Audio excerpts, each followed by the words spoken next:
Hello and welcome to light of law. मेरे सारे UPSI के साथियों, टाइटल पढ़ के या थंबनेल देख करके ही आप आए होंगे कि जी हाँ, एनएससीआईटी के बारे में जो भी है मैंने यही लिखा है कि ब्लैक लिस्टेड नहीं है बाय हाई कोर्ट। और अब आप में से बहुत सारे साथी जो हैं, कुछ थोड़े ज्ञानी साथी जो हैं, वो अपनी अपनी ज्ञान देना शुरू करेंगे कि आपको कुछ जानकारी नहीं है, मतलब मुझे कोई जानकारी नहीं है।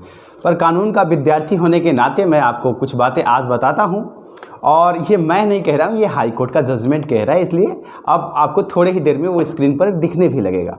प्रयास हमेशा यही रहता है कि फैक्ट से आपको रूबरू कराऊं और आपको ये समझ में आए कि इतना बड़ा एविडेंस होने के बाद कि कंपनी ब्लैक लिस्टेड है, फिर भी भर्ती बोर्ड क्यों इस पे ज़्यादा रिस्पांस नहीं दे रहा, सरकार क्यों ज़्यादा एक्शन नहीं ले रही है, कोर्ट भी इस बात को क्यों नहीं एडमायर कर रहा है, और इसके साथ ही साथ मतलब विपक्ष भी इसको बहुत अच्छे तरीके से मुद्दा क्यों नहीं बना पा रहा है। आखिर क्यों एक ब्लैक लिस्टेड कंपनी को कॉन्ट्रैक्ट दिया जाता है और फिर भी उसको कोई पनिशमेंट नहीं होती है, या फिर भी उसको बहुत बड़ा मुद्दा नहीं बनाया जा रहा है? क्योंकि इसके पीछे एक हाई कोर्ट का जजमेंट, और बहुत पुराना नहीं है, 2021 का जजमेंट, जिसमें ऑनरेबल हाई कोर्ट ने इसे ब्लैक लिस्टेड नहीं माना। और अब मैं सारी चीज़ों को बताऊंगा। देखिए, मेरा प्रयास बस यही होता है, डे वन से मैं यही चाहता हूं कि लीगल अवेयरनेस आपके अंदर हो और चीज़ों को आप सही तरीके से समझें। बहुत सारे मिथ्य होते हैं, आप इसमें से कुछ सेलेक्टेड, कुछ नॉट सेलेक्टेड, अपने अपने पंथ में अपने अपने विचारधारा से जुड़ सकते हैं, अपनी अपनी चीज़ों को अपने अपने हिसाब से प्रिडिक्ट कर सकते हैं। पर मेरा प्रयास बस यही है कि आपको एक ऑथेंटिक जानकारी मिले। तो अब आपको आ जाता है कि क्यों मैं ऐसा कह रहा हूं कि एनएससीआईटी, जिसके ये कहा जा रहा है कि ये ब्लैक लिस्टेड है, इसके ऊपर कोई कार्रवाई क्यों नहीं हो रही है और क्यों ये ब्लैक लिस्टेड नहीं है। अब आपके सामने जब स्क्रीन आएगा तो आपको जजमेंट आएगा, और ये देखना आपके लिए बहुत ज़रूरी है, क्योंकि आप थोड़ी सी चीज़ों को तो समझ लेंगे। मैं इससे पहले आपको दो चार चीज़ें महत्वपूर्ण बताता हूँ। कोर्ट जो होती है ना, हाई कोर्ट या सुप्रीम कोर्ट, बहस से नहीं चलती है, डॉक्यूमेंट्स चलते हैं। वहाँ पे ये रिटन होता है, यहाँ हर चीज़ लिख के दी जाती है, बहस की कोई वैल्यू नहीं होती है। वहाँ सिर्फ और सिर्फ दस्तावेज बोलते हैं, आपके पेपर बोलते हैं। आपके पेपर में क्या है वो बताती है कि क्या सही है और क्या गलत है।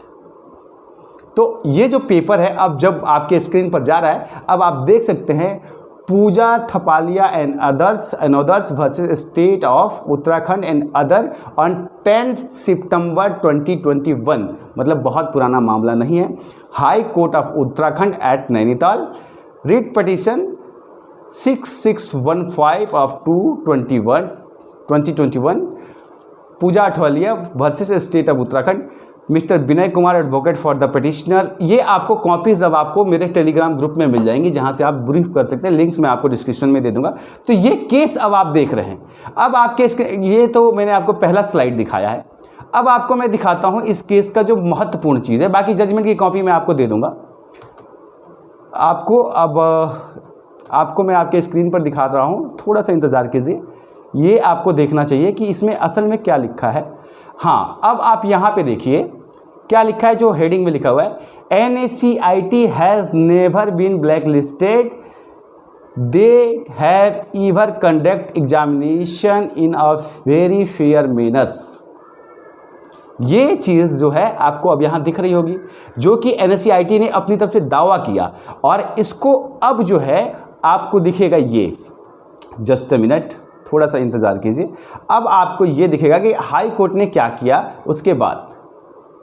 जस्ट अ मिनट, मैं पूरा जजमेंट पढ़ सकता हूँ आपके सामने, पूरा ऑर्डर पढ़ सकता हूँ, मेरे पास है, लेकिन इसमें आपका टाइम वेस्ट होगा, और पीडीएफ आप मेरे टेलीग्राम ग्रुप से ले लेंगे तो आपको जानकारी हो जाएगी। सीधा सीधा देखिए, the writ petition is dismissed in limine 10/9/2021। Writ petition को डिसमिस कर दिया गया था। जब ये केस था, ये था कि एनएससीआईटी ब्लैक लिस्टेड है। आप कहेंगे कि मध्य प्रदेश में जो है कृषि वाले मामले में और नर्स वाली भर्ती में जो है, वहाँ पे इसको ब्लैक लिस्टेड कर दिया गया था। सरकार ने इसको ब्लैक लिस्टेड किया है, 3 करोड़ का फाइन भी किया। बिल्कुल सही कहा है। पर सरकार के द्वारा ब्लैक लिस्टेड कर देना और उसको रिटन प्रॉपर एक नोटिस देकर के करना, दोनों में थोड़ा फर्क होता है। कागजें बोलती हैं। ऑनरेबल उत्तराखंड को कोई भी ऐसा प्रॉपर एविडेंस नहीं मिला जिससे ये साबित हो जाए कि ये कंपनी ब्लैक लिस्टेड है। तो अगर ऑनरेबल हाई कोर्ट नैनीताल को, उत्तराखंड को ऐसा नहीं मिला, तो आपको क्या लगता है? पहली चीज़ ये है, क्योंकि मामला तो उससे पहले का है, व्यापन का मामला था। और दूसरी चीज़ ये है कि ब्लैक लिस्टेड कंपनी होती तो अन्य भी कई सारे राज्यों में कई तरह के एग्ज़ाम्स कंडक्ट लगातार कराती आ रही है, अभी भी करा रही है, गुजरात, तमिलनाडु, कर्नाटका, हर जगह पे। तो इसलिए अगर आप एक जगह पे ये कहते हैं ना कि ये ब्लैक लिस्टेड है मध्य प्रदेश में, चलो हाइपोथेटिकल मान लें, तो वे ये कहेंगे कि हम उत्तराखंड में तो ब्लैक लिस्टेड नहीं है, बहुत सारे और राज्यों में तो ब्लैक लिस्टेड नहीं है। और ये जो जजमेंट है ये उनको मजबूत बनाता है, क्योंकि एक हाई कोर्ट ऑलरेडी उन्हें क्लीन चिट दे चुकी है कि वो ब्लैक लिस्टेड नहीं है। तो ये था इसके ऊपर की बात। अब प्रयास बस यही रहता है कि आप अब अगर आपको ट्रोल करना है कर सकते हैं, मेरा तो यही काम है, लेकिन आप सबका प्यार भी उसी तरीके से मिलता है।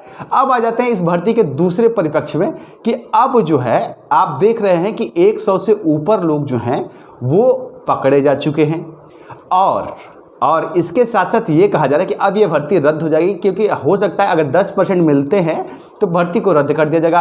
अब ये 10% 36,000 में माना जा रहा है, कुछ साथी 9,500 में मान रहे हैं। दरअसल इसके बारे में मैं आपको एक पुख्ती बात बताता हूँ कि ऑनरेबल सुप्रीम कोर्ट ने वीडियो वाले मामले में जिसमें ये जजमेंट दिया था 10%, उसमें कोई भी ऐसा क्लियर डायरेक्शन अपने जजमेंट में लिख के नहीं दिया है कि 10% सेलेक्टेड लोगों में, 10% टोटल सीट का, या 10% टोटल फॉर्म फिलअप कैंडिडेट्स का, नंबर ऑफ कैंडिडेट्स में। तो ये जो है एक पेच है कि 10% किसमें, क्योंकि आप में से जो भी कानून के विद्यार्थी हैं या थोड़ी भी रुचि रखते हैं उनको ये जानकारी होगी कि ऐसा कोई भी क्लियर डायरेक्शन नहीं दिया गया है कि 9,500 तो 10% इक्वल टू 900 होता है। तो अगर 900 सीटें 900 मिसलेनियस मिल जाते हैं तो भर्ती रद्द हो जाएगी। अब ये 900 में भर्ती रद्द होगी, या फिर 36,000 में से 3,600 में रद्द होगी, या फिर 7 लाख कैंडिडेट में से 70,000 पे रद्द होगी, इसका कोई भी क्लियर डायरेक्शन सुप्रीम कोर्ट के द्वारा नहीं दिया गया है। इसलिए जो साथी ये कह रहे हैं कि 10% से भर्ती रद्द हो जाएगी, ये कोर्ट में जाकर चैलेंजेबल करने के बाद फिर वैसे कि आपको पता है कि एक और केस सुप्रीम कोर्ट के डायरेक्शन का वेट कर रहा है, वैसे ही ये केस भी सुप्रीम कोर्ट के डायरेक्शन का वेट करेगा, ये स्पेसिफाई क्लियर करने के लिए कि ये 10% किसका है। समझ गए? तो ये जो चीज़ है आप लोग को थोड़ा सा मिस इन्फॉर्मेशन हो जाती है, तो प्रयास तो करता हूँ लेकिन उसके बदले में अच्छी चीज़ें भी मिलती हैं और बुरी भी, खैर उसकी आदत है। तो ये एक क्लियर बात है कि 10% का जो सेलेक्टेड साथी डर रहे हैं, या जो री एग्जाम वाले साथी जो हैं वो भी, मतलब मैं किसी के अगेंस्ट या पक्ष की बात नहीं कर रहा हूँ, मैं क्लियर बात कर रहा हूँ। जो ये 10% का मामला है ये बहुत पेचीदा है और इसमें कोर्ट में बहुत ही ज़्यादा माथापच्ची होगी और बहुत लंबा टाइम लगेगा। ये 10%, सिर्फ ये 10% साबित करने के लिए कि क्या इस भर्ती में 10% क्लियर हो गया है या नहीं हुआ है, सरकार की तरफ से वकील जो होंगे वो इसी बात को लेकर के बैठेंगे। आप आने वाले वक्त में देख लीजिए।